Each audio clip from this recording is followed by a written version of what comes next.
দেশজুড়ে হাম রোগের প্রাদুর্ভাবের মধ্যেই মৌলভীবাজারে নতুন করে সংক্রমণ দেখা দিয়েছে। মঙ্গলবার দুপুর পর্যন্ত মৌলভীবাজার সদর 250 শয্যা বিশিষ্ট জেনারেল হাসপাতালে হাম আক্রান্ত হয়ে শিশু বয়স্ক মিলিয়ে মোট 8 জন রোগী ভর্তি রয়েছেন।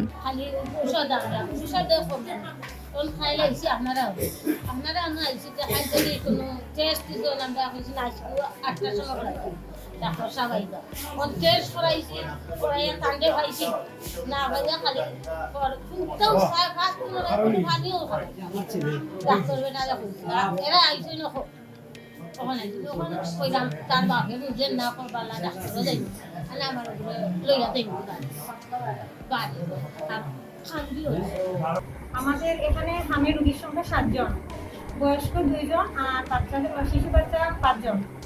আমরা তাদেরকে যথারীতি তাদের হামের যে চিকিৎসা তা দেওয়ার চেষ্টা করতেছি এবং ওনারা আমাদের চিকিৎসা নিয়ে সন্তুষ্ট আছেন। এখন পর্যন্ত ওনারা আমাদের চিকিৎসাধীন অবস্থায় আছেন।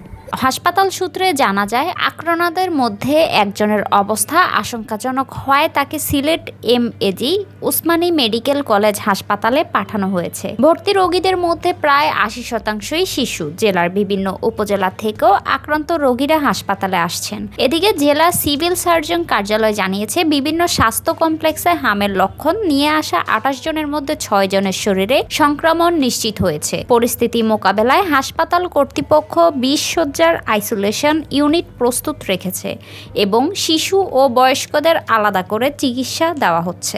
আমাদের অলরেডি 20 বেডের আইসোলেশন নিয়ে আমরা প্রস্তুতি আছি এবং আমাদের এই মুহূর্তে আমরা 2 ক্যাটাগরির পেশেন্ট পাচ্ছি।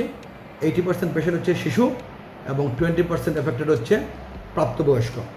ওনাদের জন্য আমরা আইসোলেশনে সেবার আমরা নিশ্চিত করতেছি।